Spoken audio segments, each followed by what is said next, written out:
A capa e o título e até a citação do escritor Yam Seo-an, mergulha fundo na própria essência do amor, podem ser enganadores.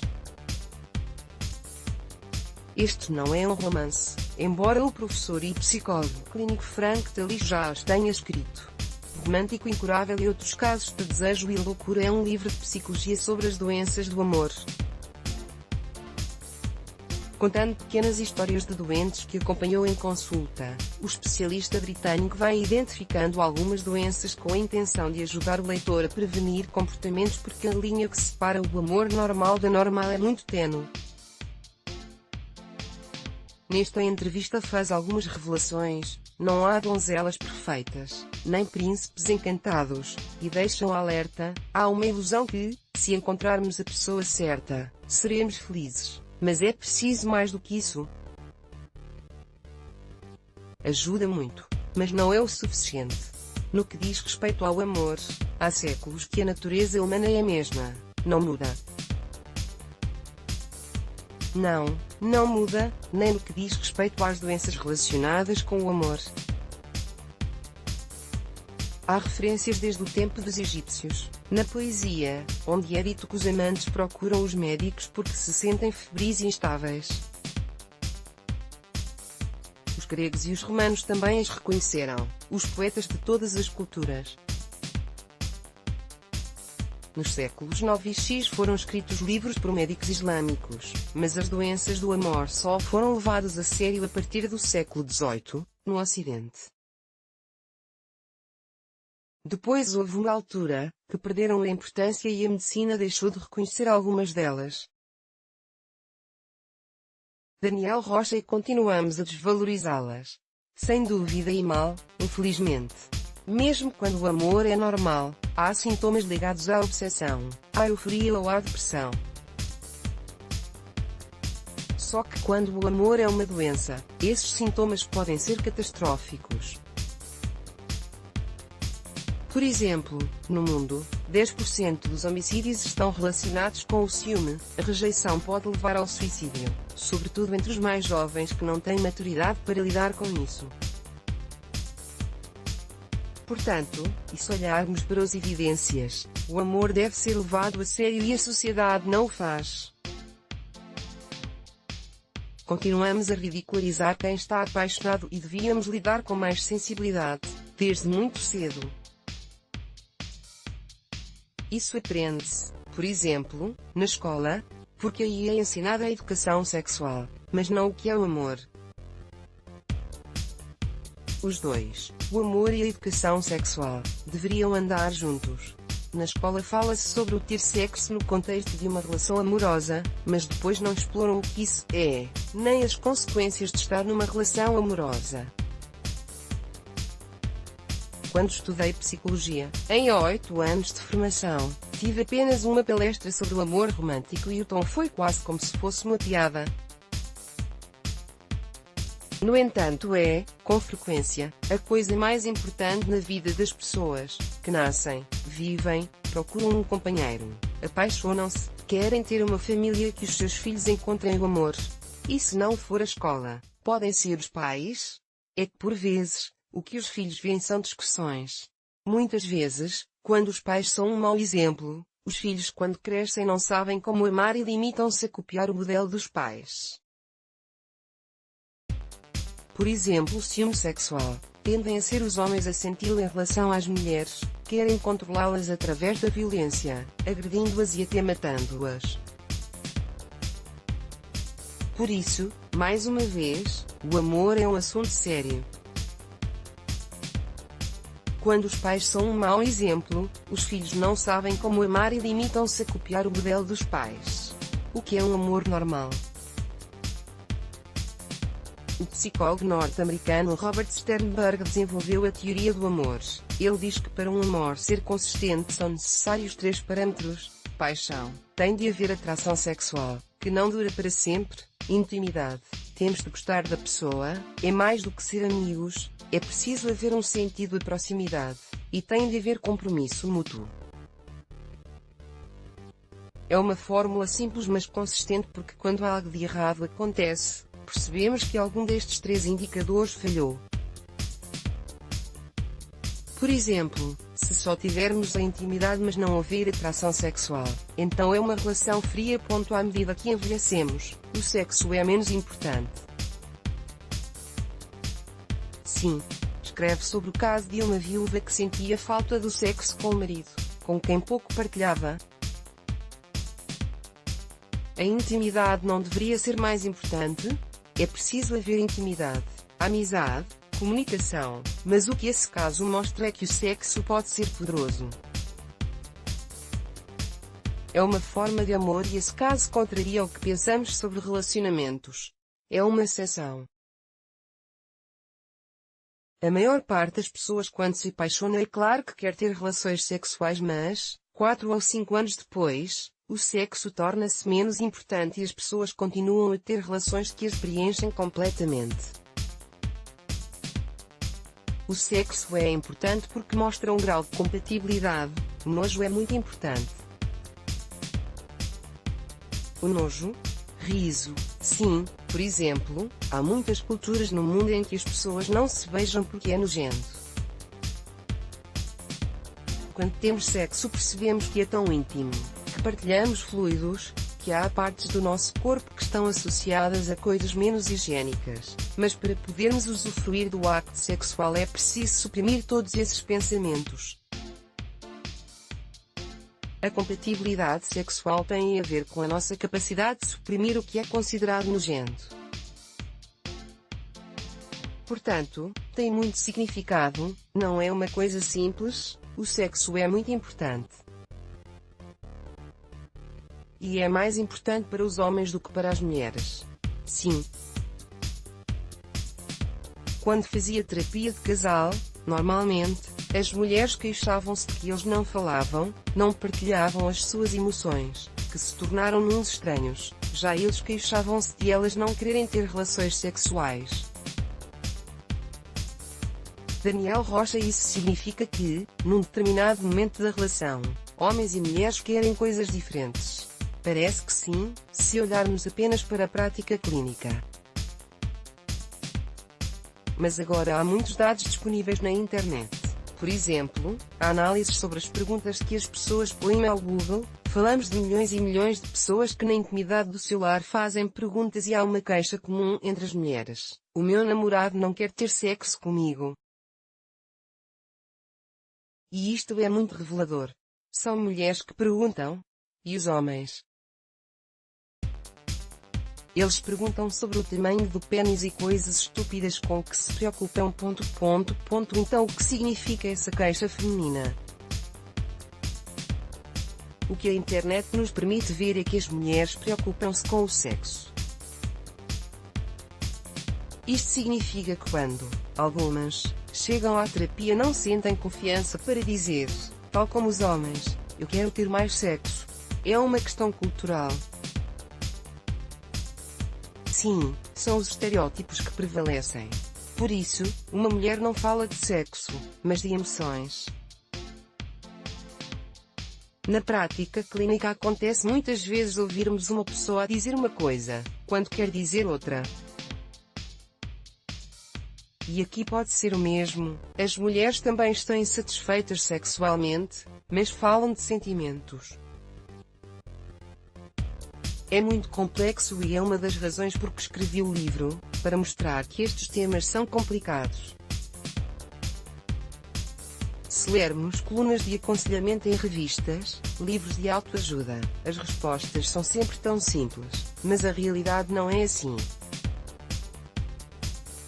É importante resistir, sobretudo na prática clínica, e é preciso olhar para cada pessoa como única, como aquela mulher para quem o sexo era tudo, ou seja, é importante resistir à simplificação. Quem são os seus leitores? Estudantes de psicologia e psiquiatria? Não. Qualquer pessoa que já esteve apaixonada. Qualquer pessoa que já tenha procurado um ex-namorado no Google. Isso mostra que há alguma obsessão. O livro não é só de estudos de caso, é uma exploração de todas as áreas do amor e do sexo. A editora diz que este é um livro que será mais lido pelas mulheres, mas os homens também precisam de ler. Por quê? Porque os homens não pensam sobre o amor, pensam sobre sexo, mas não percebem que quando buscam o sexo, este pode vir com o amor. E essa é uma experiência que os deixa confusos, que pode ser esmagadora. Curiosamente, as mulheres estão mais preparadas para o amor. E, no entanto, elas googlam sobre a falta de sexo. Isso significa que há uma mudança na forma como olham para o amor. Não. As mulheres têm uma visão mais alargada do sexo no contexto de uma relação, enquanto os homens têm um problema com as emoções. Muitos dos casos de pessoas que não conseguem lidar com a intensidade das emoções são de homens que são mais imaturos, que não estavam preparados e, por isso, quando se apaixonaram e não resultou foi devastador para eles. É porque são imaturos que quando chegam à meia-idade procuram mulheres mais jovens. Sim. Risos, é verdade, porque em primeiro lugar dão prioridade ao sexo. Uma das consequências dessa opção é que esses homens mais velhos acabam por tornar-se muitíssimo ciumentos das suas jovens mulheres. Esperam que a beleza e a juventude delas lhes traga o paraíso na terra e torna-se no inferno. Isso significa que o amor e a felicidade deveriam ser sinônimos. Deveriam ser, mas não o são frequentemente. Na verdade, na nossa cultura, e se olharmos para o amor romântico, é quase como se acreditássemos que este tem de ser atormentado, que o nosso coração tem de se rasgar. É muito interessante olharmos para a história do amor romântico. A sua origem é islâmica, tem a ver com o anseio da alma por Deus. Os trovadores não compreenderam que este amor era uma alegoria e confundiram os objetivos espirituais com os terrenos, importando uma série de expectativas irrealistas para o amor. A ideia de encontrar uma mulher perfeita. São expectativas e ninguém está à altura. Em particular para as mulheres, isto é muito exigente, o ser linda e perfeita.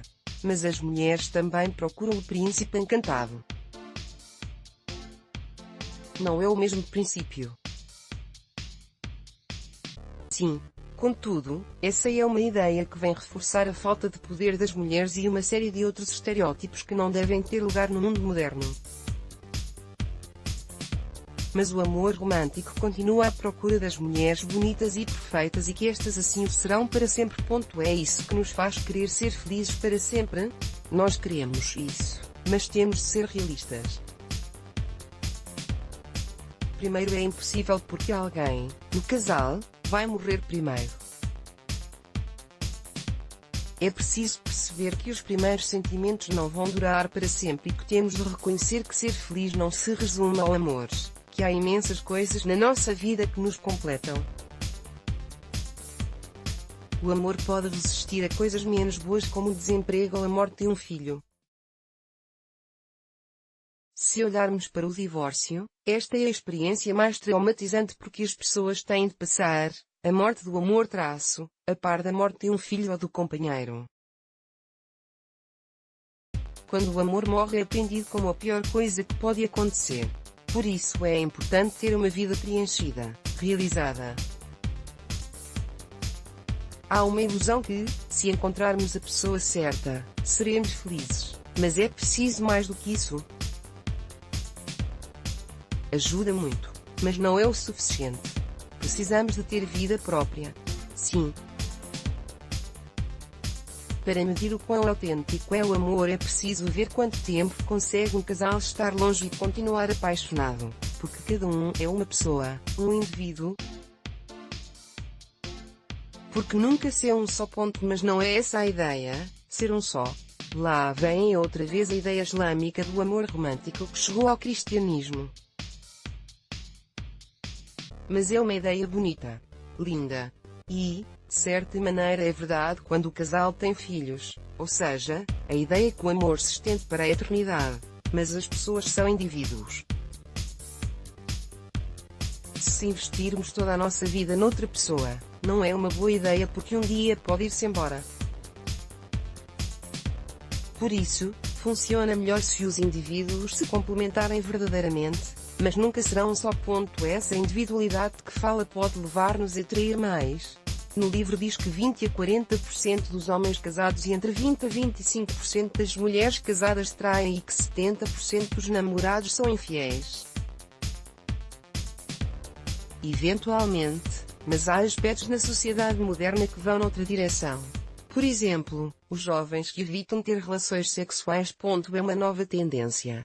Sim, e preocupante. Não é uma coisa do Zé ou A por razões religiosas. Não. Também está a acontecer no Reino Unido. Mas no Reino Unido a taxa de gravidez adolescente é muito alta. Por isso, essa tendência pode ser boa. Riso. O que estamos a assistir é que os jovens têm medo de ter relações sexuais porque veem pornografia na internet e pensam que é aquilo que lhes é exigido. Uma performance ininterrupta com múltiplos orgasmos, com muitas companheiras. As raparigas temem que lhes seja exigido fazer coisas com as quais não se sentem confortáveis. Este é um verdadeiro problema no Japão, com o governo preocupado com o futuro do país, porque estes jovens isolam-se e evitam o sexo. Então, voltamos a falar da necessidade de educar. Sim, na escola.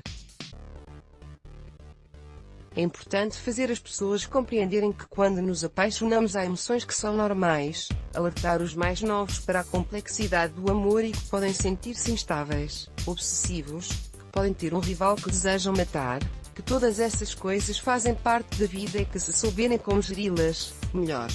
Há amor à primeira vista. Se olharmos para os dados, 70% das pessoas acredita que sim, 50% diz que já o experimentou, mas se pensarmos racionalmente é impossível. Como é que olhamos para alguém, pela primeira vez, e acreditamos que estava escrito nas estrelas? Não pode ser verdade.